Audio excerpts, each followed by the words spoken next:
ಇವರು ಅವ್ರ ಮೇಲೆ FIR ಹಾಕ್ಸೋದು, ಅವರು ಇವ್ರ ಮೇಲೆ FIR ಹಾಕ್ಸೋದು. ರಾಜ್ಯ ರಾಜಕಾರಣದಲ್ಲಿ ಈಗ FIR ಪರ್ವ ಶುರುವಾಗಿದೆ. FIR ಆದ ತಕ್ಷಣ ರಾಜೀನಾಮೆ ಕೊಡಿ ಅನ್ನುವಂಥ ಆಗ್ರಹ ಕೂಡ ಕೇಳಿಬರುತ್ತೆ. ಕೆಲವರು ನೇರವಾಗಿ FIR ಹಾಕಿಸ್ತಾರೆ, ಇನ್ನು ಕೆಲವರು ಬೇರೆಯವ್ರ ಮುಖಾಂತರ ಹಾಕಿಸ್ತಾರೆ. ದೂರಿಗೆ ಪ್ರತಿ ದೂರು, FIRಗೆ ಪ್ರತಿ FIR. ಇದು HD ಕುಮಾರಸ್ವಾಮಿ ವಿರುದ್ಧನೇ FIR ದಾಖಲಾಗಿದೆ. ಬೆಂಗಳೂರಿನ ಅಮೃತಹಳ್ಳಿ ಠಾಣೆಯಲ್ಲಿ FIR ದಾಖಲಾಗಿದೆ. ಉದ್ಯಮಿ ವಿಜಯ್ ತಾತ ಏನು ದೂರು ಕೊಟ್ಟಿದ್ರು, 50 ಕೋಟಿ ಕೇಳಿದ್ರು ಅಂತ. ಅದರ ಆಧಾರದ ಮೇಲೆ FIR. A1 Ramesh Gowda, A2 ಕೇಂದ್ರ ಸಚಿವ HD ಕುಮಾರಸ್ವಾಮಿ. ಜೀವ ಬೆದರಿಕೆ ಆರೋಪದಲ್ಲಿ FIR ದಾಖಲು ಮಾಡಲಾಗಿದೆ.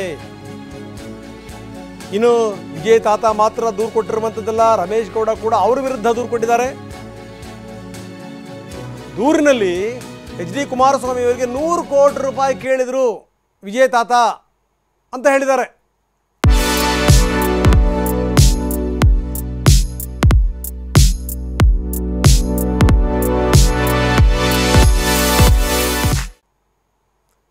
ವಿಜಯ್ ತಾತ ಏನು ಹೇಳಿದರು, ಏನಂತ ಕೊಟ್ಟಿದ್ರು ದೂರನ್ನ?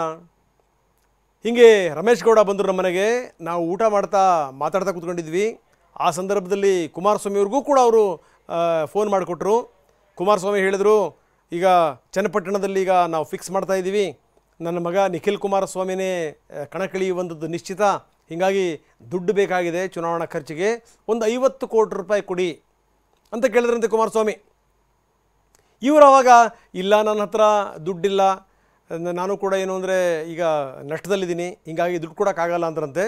ದುಡ್ಡು ಕೊಡೋಕ್ಕಾಗಲಿಲ್ಲ ಅಂತಂತಂದರೆ ನೀವು ಇಲ್ಲಿ ಉಳಿಯೋದೇ ಕಷ್ಟ ಇದೆ, ಅದು ಹೆಂಗೆ ವ್ಯವಹಾರ ಮಾಡ್ತೀರಿ ನೋಡ್ತೀನಿ ಅಂತ ಕುಮಾರಸ್ವಾಮಿ ಬೆದರಿಕೆ ಹಾಕಿದರು ಅಂತ. ಇದು ಒಂದಾಯಿತು.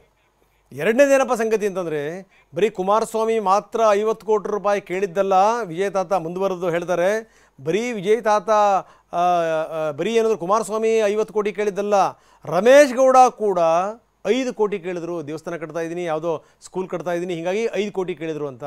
ಇದು ಹೀಗಾಗಿ A1 ಈಗ ರಮೇಶ್ ಗೌಡ, A2 ಕುಮಾರಸ್ವಾಮಿ. ಸೊ ಇವ್ರ ವಿರುದ್ಧ FIR ದಾಖಲಾಗಿದೆ. ಅದರ ವಿವರಗಳನ್ನು ನಾವು ನಿಮಗೆ ಗ್ರಾಫಿಕ್ಸ್ ಮುಖಾಂತರ ನಿಮಗೆ ತೋರಿಸ್ತಾ ಇದ್ದೀವಿ. ಇದೆಲ್ಲ ಆದಮೇಲಿಂದ ದೂರಿಗೆ ಪ್ರತಿ ದೂರು ದಾಖಲಾಯಿತು. ಅದಾದ ಮೇಲೆ ಏನಂತ ಇವರು ದೂರು ಕೊಟ್ಟರು, ಇಲ್ಲ ನಾವು ದುಡ್ಡು ಕೇಳಕ್ಕೆ ಹೋಗಿದ್ದಲ್ಲ, ವಿಜಯ್ ತಾತ ಅವರೇ ಕುಮಾರಸ್ವಾಮಿ ಹತ್ರ 100 ಕೋಟಿ ರೂಪಾಯಿ ಕೇಳಿದ್ರು, ನಾನು ಯಾವುದೋ ವ್ಯವಹಾರ ಮಾಡಬೇಕು, ಉದ್ಯಮ ನಡೆಸಬೇಕು, ಹಾಗಾಗಿ 100 ಕೋಟಿ ಕೊಡಿ ಅಂತ ಕೇಳಿದ್ರು. ಇದು ಸಂಗತಿ. ಅದಕ್ಕೆ ವಿಜಯ್ ಟಾಟಾ ಪ್ರತಿಕ್ರಿಯೆ ಕೊಟ್ಟಿದ್ದಾರೆ. ಏನಾದರೂ ಕೇಂದ್ರದ ಸಚಿವರ ಹತ್ರ ಯಾವನಾದರೂ ದುಡ್ಡು ಕೇಳಕ್ಕೆ ಸಾಧ್ಯನಾ, ಹೋಗಿ 100 ಕೋಟಿ ಕೇಳಕ್ಕೆ ಸಾಧ್ಯನಾ ಅಂತ ಪ್ರಶ್ನೆ ಮಾಡಿದ್ದಾರೆ ವಿಜಯ್ ತಾತ. FIRಗಳ ಮೇಲೆ FIR ನೋಡಿ, ನೀವೇನಾದರೂ ದುಡ್ಡು ಕೊಡಲಿಲ್ಲ ಅಂದರೆ ಬದುಕೋದು ಕಷ್ಟ, ಅದು ಹೆಂಗೆ ವ್ಯವಹಾರ ಮಾಡ್ತೀರಿ ಮಾಡಿ ಅಂತಂತಂದರು ಅಂತ. ಅದಾದಮೇಲೆ ಬರೀ 50 ಕೋಟಿ ಅವ್ರು ಕೇಳಿದ್ದಲ್ಲ, ರಮೇಶ್ ಗೌಡ ಕೂಡ 5 ಕೋಟಿ ಕೇಳಿದ್ರಂತೆ. ಒಂದು ದೇವಸ್ಥಾನ ಕಟ್ಟಬೇಕು, ಜೊತೆಗೊಂದಿಷ್ಟು ಶಾಲೆ ನಡೆಸಬೇಕು, ಹೀಗಾಗಿ 5 ಕೋಟಿ ಕೊಡಿ ಅಂತ. ಕೊಡಲಿಲ್ಲ ಅಂದರೆ ನಿಮಗೆ ತೊಂದರೆ ಆಗುತ್ತೆ ಅಂತ ಧಮಕಿ ಹಾಕಿದ್ರು ಅಂತ. ಹೀಗಾಗಿ A1 ರಮೇಶ್ ಗೌಡ, A2 ಕುಮಾರಸ್ವಾಮಿ.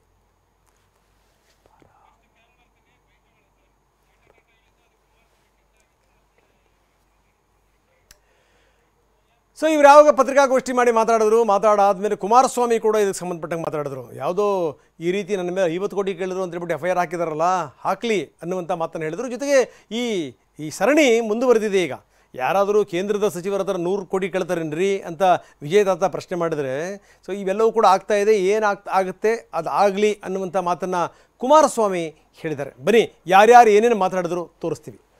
50 ಕೋಟಿ ಅರೇಂಜ್ ಮಾಡಿಕೊಡಿ ಅಂತ ಹೇಳಿದ್ದಾರೆ. ಅವಾಗ ನಾನು ಕುಮಾರಸ್ವಾಮಿ ಅವ್ರಿಗೆ ಹೇಳಿದೆ, 50 ಕೋಟಿ ಕಷ್ಟ ಇದೆ ಸರ್, ಈಗ ಪ್ರಾಜೆಕ್ಟ್ಗಳು ಕಂಪ್ಲೀಟ್ ಮಾಡಬೇಕು, 50 ಕೋಟಿ ಆಗೋದಿಲ್ಲ ಈಗ, ಅದು ಇಂಪಾಸಿಬಲ್ ಅಂತ ಹೇಳಿದೆ. ಅವ್ರು ಸ್ವಲ್ಪ ಕೋಪ ಮಾಡಿಕೊಂಡ್ರು. ಅವರು ಸ್ವಲ್ಪ ಅಲ್ಲ, ಪೂರ್ತಿ ಕೋಪ ಮಾಡಿಕೊಂಡ್ರು. ನನಗೆ ಯಾವುದೇ ಕಾರಣಕ್ಕೆ 50 ಕೋಟಿ ಬರಲೇಬೇಕು, ಅರ್ಧ ಮಾಡ್ಕೊಳ್ಳಿ, ಇಲ್ಲಾಂದರೆ ನೀವು ಬೆಂಗಳೂರು ಕಷ್ಟ ಆಗುತ್ತೆ. ಮಾಡಲಿ ಅನ್ನಲ್ಲ, ಮಾಡಕ್ಕೆ ಹೇಳಿ ಸರ್. ಆರೋಪ ಸರ್, ಅದು 50 ಕೋಟಿ ಆರೋಪ. ಅದಕ್ಕೆಲ್ಲ ಉತ್ತರ ಅವೆಲ್ಲ ಬೇಡ ಸರ್. ಕಂಪ್ಲೇಂಟ್ ಎಲ್ಲ ಕಂಪ್ಲೇಂಟ್ ಆಗಿದೆ ಕೋರ್ಟ್ಗಳಲ್ಲಿ ನನಗೇನು ಸಂಬಂಧ?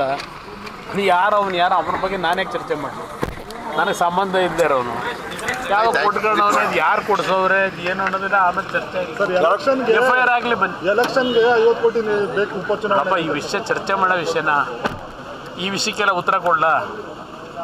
ಯಾವ ಬೀದಿಲಿ ಹೋಗೋ ನಾಯಿ ನೆರೆಗಳಿಗೆಲ್ಲ ಉತ್ತರ ಕೊಡೋಕ್ಕಾಗತ್ತೆ? ನಾನು ಬನ್ನಿ. ಅದು ಯಾವುದು ವಿಜಯ್ ಟಾಟಾ ಅಂತ ಹೆಸರು ಕೇಳಿದ್ದೀರ? ಟಾಟಾ ಅಂದ್ರೆ ಆ ಟಾಟಾ ಅಲ್ಲ, ನಿಮ್ಮ ಬಾಂಬೆ ಟಾಟಾ ಅವರಲ್ಲ. ಇಲ್ಲೊಬ್ರು ಟಾಟಾ ಅಂತವ್ರೆ, ವಿಜಯ್ ಟಾಟಾ ಅಂತ ಹೇಳಿ.